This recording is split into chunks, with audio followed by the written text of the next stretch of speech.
her journey and her future with their business. Thank you very much.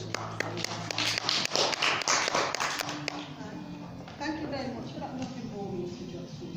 Thank you so much for inviting me to speak today. First time in Derby, you know, so it's really nice to connect with some people in Derby, apart from Chrissy. So yeah, Chrissy actually asked me to speak about my journey. Now, most of the time, I don't get asked to speak about my journey. This is actually, for the whole of nearly 5 years of coaching, this is the second time I've ever spoken about the journey. And most of the time I'm motivating, I'm doing some kind of workshop or some kind of something completely different. But I am still empowering women, and I also empower girls. I have 2 companies. One's called Club Late Day Queens. Nothing in reference to the motivational queen Chrissy, right? It's the Queens, actually abbreviation actually, it stands for Queens United in Education, Empowerment and Networking Support. That's what it stands for. It's actually registered with the dots in between. And I also run a group for teenage girls as well. That derived from a lot of the ladies who came to my workshops, and they were saying to me, my daughter would like something like this, you know, want to probably start business or maybe become an author, you know, and stuff like that. So I thought, maybe there's a gap there, and we need to empower our younger ones, because after all, they are going to be our future leaders, aren't they? And so we need somebody to encourage them. So I'm going to start my story, because obviously I'm on a time scale here. Right? You're all right, because okay, right, good, right. But I'll still try and keep you time. So, with my story, in order for you to understand the woman that I am today, I've got to kind of regress and go back, literally to my childhood days. Now, as a child, I was always one of those children that was the snotty-nosed kid. Yeah, I know. There's always one at school, right? And I unfortunately was that child. I was always, you name it, I always caught it. Any bug going around, Muggins here was the one that's going to catch it, guaranteed. And when I had the cold, I had the permanent runny nose, right? You know, so no one wanted to sit next to me in class at school. And Mum done her best. She tried her best to prevent that look by giving me a handkerchief, or sometimes 2, to go to school with. Back in them days, we didn't have like the paper tissues. We had the nice cotton hankies with the frills around the edges. But guaranteed, by break time, this is not even lunchtime, but by break time, they were saturated. So I remember a permanent, cold, damp piece of material in the crook of my arm, because I used to push it up my jumper. And I see you laughing there, so I suppose you probably can relate to that. Well, if the cotton hankies were soaked, so then what do I use? So yes, I was the child that was with the sleeves, and the telltale side of that is by the end of the day, I'd have a permanent dry, you know, disgusting. So you can imagine why no one wanted to sit next to me, especially when I had a cold. It was all right when I didn't have a cold, but when I was like that, no one wants to sit next to me. Who can blame them? So anyway, unfortunately, with a cold, I also developed the flu. Once I had the flu, I was off school. With that flu, I also developed a lot of acute bronchitis, which you all know what bronchitis is, the irritation of the lungs. And it didn't stop there, because that same flu virus carried me through to actually having a condition called otitis media. Anyone ever heard of otitis media? Well, otitis media is actually inflammation of the inner ear. It's accompanied with pain. Right? Most people just term it as earache. You know, someone's off with earache. So I had pain in the ears and inflammation, and I also had a high temperature and fever, right? All just from flu virus. But it didn't stop there. Also with that virus, I carried a muscle condition which was called benign acute childhood myositis. And that is actually a muscle condition that basically what happens is that it affects the lower limbs. And what happened is that if I could describe my physique as a child, I would describe it as a starving Asian or African child. So the very, very skinny, bowed legs. The fattest part of my legs was actually the knee area because of the joint. So my thigh was actually thinner than the joint of the knee. So you get the picture. And I had a bit of a pot belly.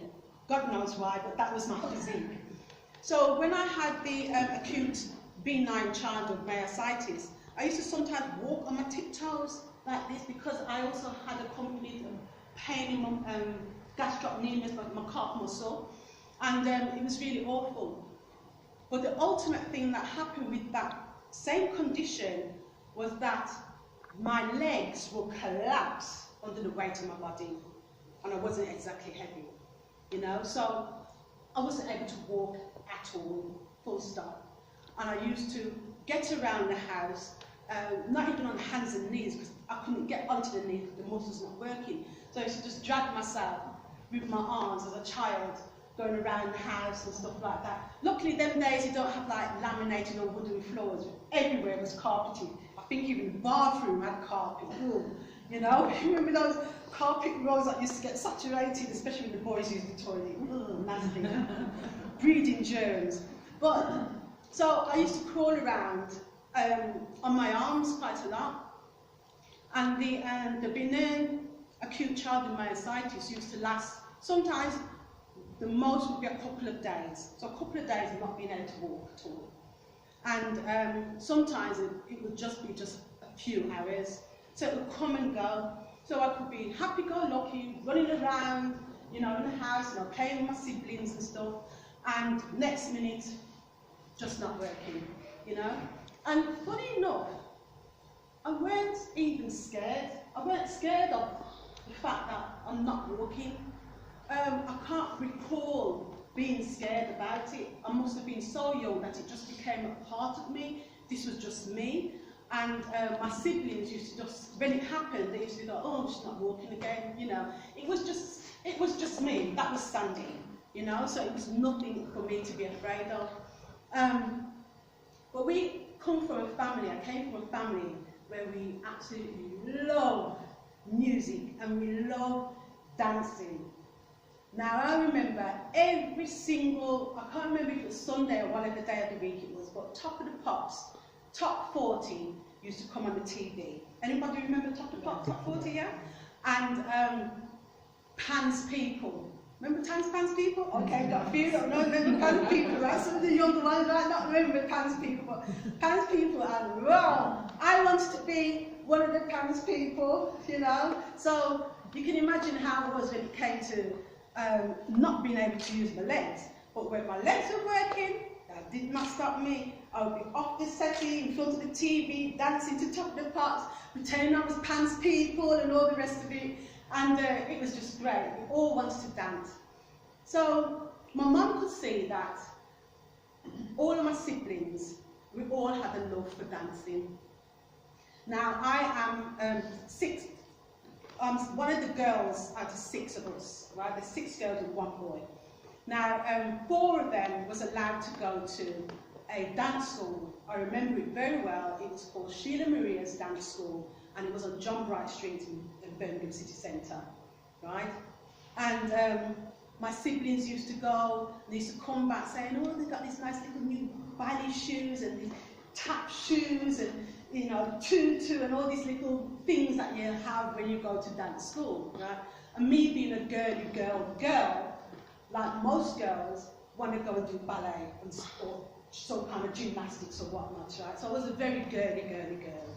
And but unfortunately for me, no matter how much I says to my mum, oh, please, I can dance. I used to even demonstrate to her how good I am. I can dance, you know. It was always the same thing. No, you can't do this. You can't dance. You can't go and dance. You're too weak. And at the time, as a child, I just seen that as rejection. Didn't understand why I wasn't able to go. You know, as an adult now, I obviously know why. But I felt rejected. I felt jealous of my sisters. because they could go. And it was like, why am I the one who always gets all the sickness? Why am I the one who now can't do something that I really love and passionate about? I can't do it, you know? So that can't resonated into my mind all the time. It's not to be, it's impossible. It's not going to happen for me. So anyway, I'm happy to say that by the time I reached senior school, at the age of 11, I had grown out of the myositis. So even though I had a cold, I still had flus and stuff like that, it didn't affect my muscles of my lower limbs. So I actually grew out of it. So at age 11, I started senior school, and as you know what it's like when you start a new school, to us in our house we call it big school, right? So we're going to big school now, right? You're all happy and geared up, and you're excited about big school, but at the same time you're kind of a bit reserved because you're thinking, oh God, you know, there's going to be big children. I mean, like, I was a late developer, and there were girls with bosoms, and you know, to me they look like women, you know. Now there's me, not developed anything at all, you know, flat as a pancake, and I'm sharing class with these girls, and they're big, they're kind of intimidating, you know. And then when you get to, obviously, like, the ones who are 14, 15, you know, they're even big girls, some of the boys have hair on their face, and I'm thinking, oh, I didn't see that when I was at junior school. But anyway, it's quite intimidating for anyone to start a new school, isn't it? And so I luckily had some girls that were at my junior school that went to the same senior school. So we were all pally-pally, started in the same class and that. But then by half term in February, I was moved out of that class. I was moved out of that class, and I was thinking, why am I moved out of the class? They put me in what we used to call special classes in those days. But now, these days, you're not allowed to take the class. You have to have the support where to come into the class. But back in my day, I'm talking back in the 60s, so a completely different thing. You're put in special class. And for some reason, I had no idea. Why am I in this class? You know, I'm not stupid. So my confidence started to get lower and lower. My self-esteem started going lower and lower. All this can't, what my mum used to say, can't do, it's actually resonated with me into my brain. Like, you know, well, I'll just kind of take the back seat and just curl up and just do what I need to do. And unfortunately, being in that class, when you're in that class, everybody knows that during that special class. So I had teasing in the playground, left, right and centre. Mind you, it wasn't from girls, it was always from the boys. Boys are so cool, calm down when they're young, really cool. And you know, taunting, even poking into the back, you know, that poking and stuff like that. It was really, well, it was nasty. But you know what? I look back at it and I think that was a godsend actually for me to be in that class, because I needed that one-to-one tuition. I needed to catch up. And thinking back now, I realised why I needed to catch up, because I missed school so much in junior school, being off sick so often with the colds and the flus and stuff. And of course, unbeknown to me, I didn't know I had a hearing problem, right? So that again adds to the learning difficulty. So anyway, 2 years on, fast forward, I'm in what we call the third year, which is now year 10, right? I'm used to saying third year and stuff like that, right? I'm 13.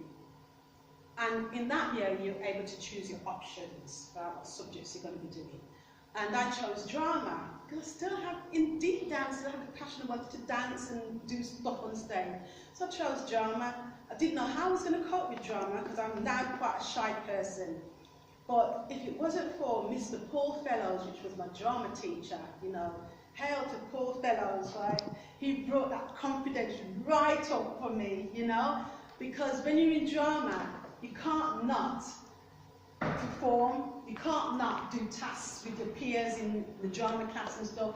So I was there performing now, and every single school play from age 13, you know, the end of year's play, I was always either a leading role or, you know, a big role, and I sang. I now dance, so it became possible for me. Hooray, right?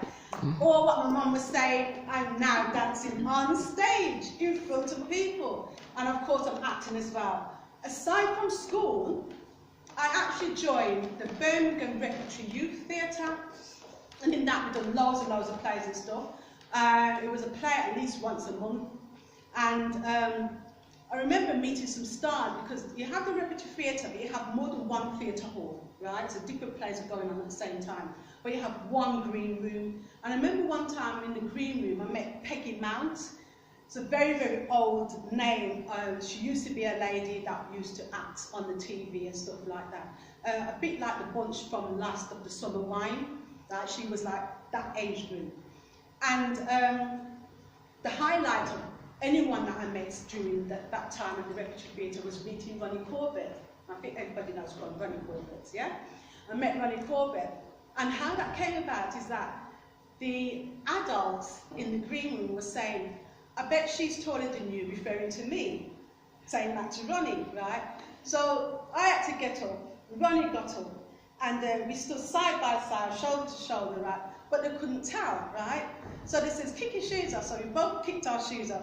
And I stand back to back with Ronnie Corbett. Could you believe that, right? You know, to me, I still hold that memory in my heart because he's such a nice person. Back to back with Ronnie Corbett. So I'm rubbing shoulders with the stars, you know? But you know what? He was taller than me. But that was then. Remember, I'm a teenager. I hadn't finished going yet. So, but at that time, he was taller than me. So they won. They won the bet. Anyway, so moving forward from that, so now I'm a more confident person, I'm performing, I'm doing what I love doing, I'm passionate about it, and you know, I'm getting on with what I'm doing. So years later, 6 years on, I obviously left school, and I did actually leave from special classes. I did actually go into mainstream classes, and I did actually eventually leave with O levels and A level, right? So I did kind of catch up a bit. And then I'm now age 20. I'm still in the performing arts. This time I'm dancing on stage, and we actually danced for a famous celebrity hairdresser at the time. I don't know if anyone would probably remember his name, but his name was Andrew Collins. Anybody remember Andrew Collins? Oh, good, right? So we had a performance down in Torquay, right?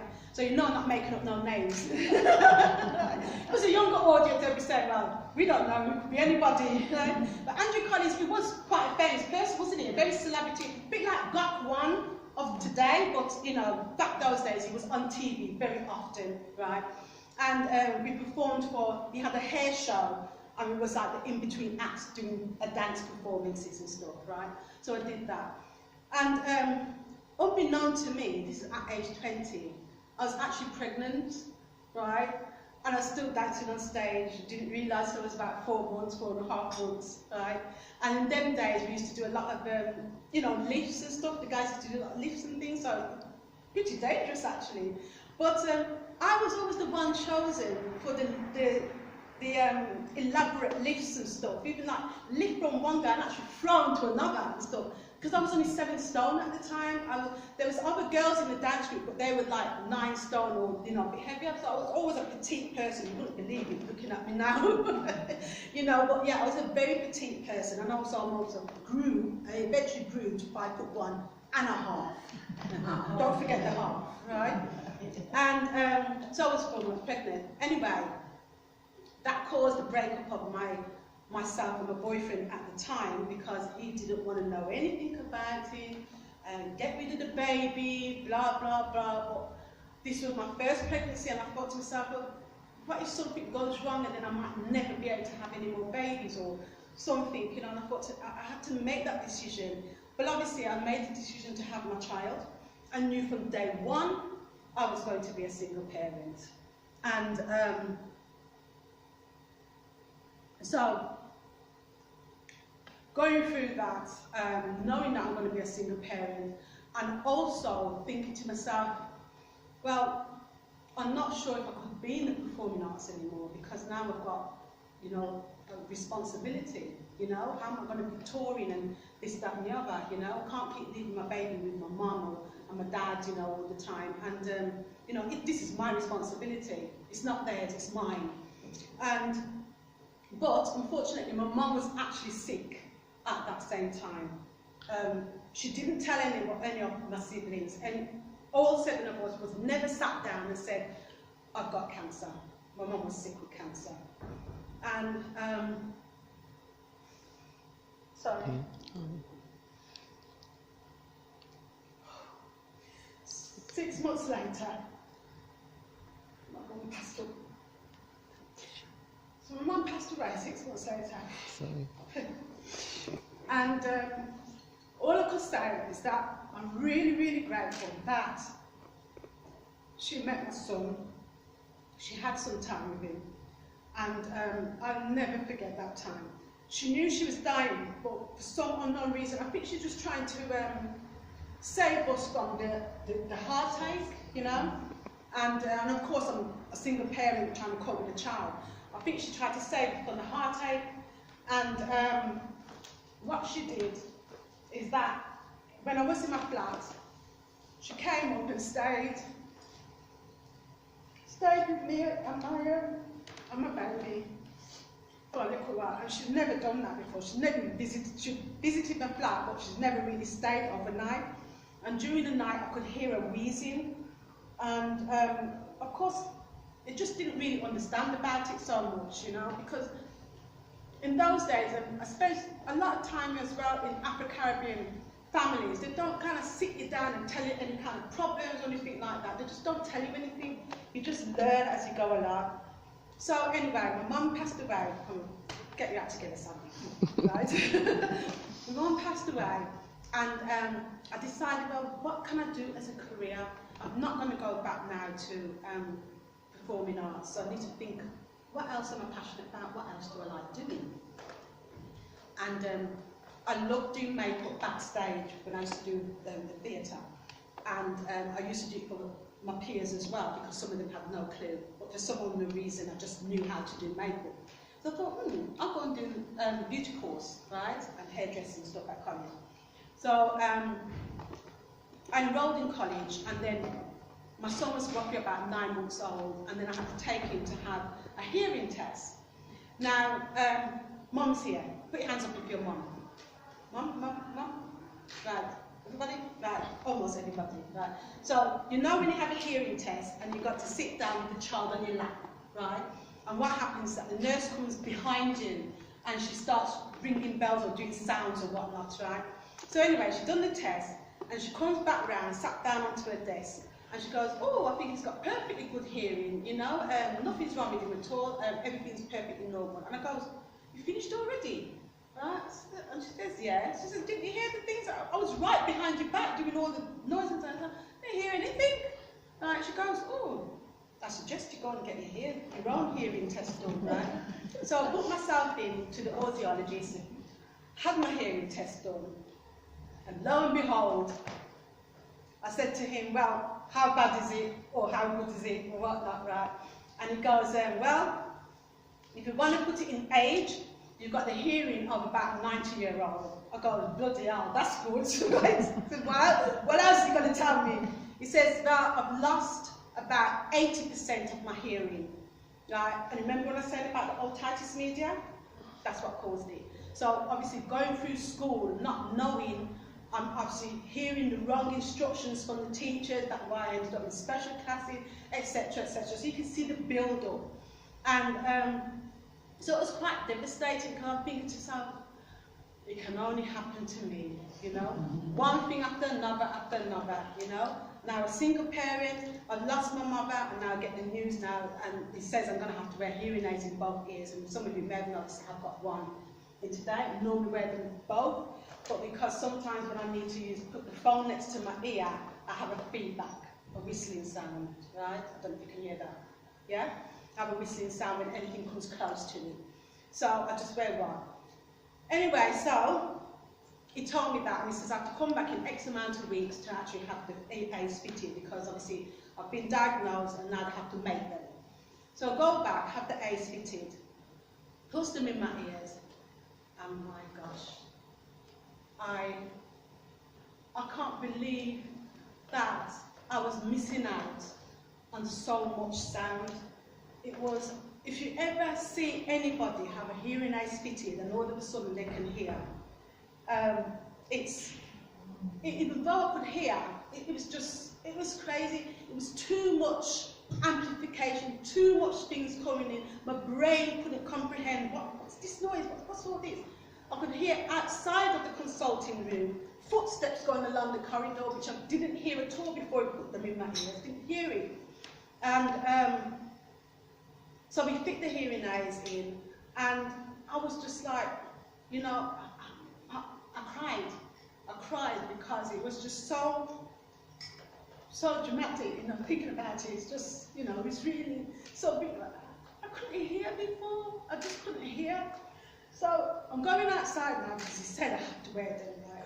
And one thing that sort of like knocked my confidence is that they were bigger than what they are now. These two big ugly things behind my ears, right? And I'm thinking, no, that's just not my style. It doesn't suit me, you know. I had to go. I was walking on the street and I'm kind of like trying to want to curl up somewhere and don't be noticed, you know. So walking on the street, and the other annoying thing is that I feel footsteps clomping. I think, oh, this is horrible. I hate it. The traffic was going by. The buses, when buses stop, they have a horrible screech. You know, it was like, take them out, take them out. I hated it. I really hated it. But it was, I think what it was most of all is that my brain was trying to get used to all these different things and pinpoint what they are. And the beauty of it was that I couldn't hear birds before, and I could hear birds chirping in the tree. Can you imagine that? Not knowing what birds sound like, and then all of a sudden he said, I can hear this thing.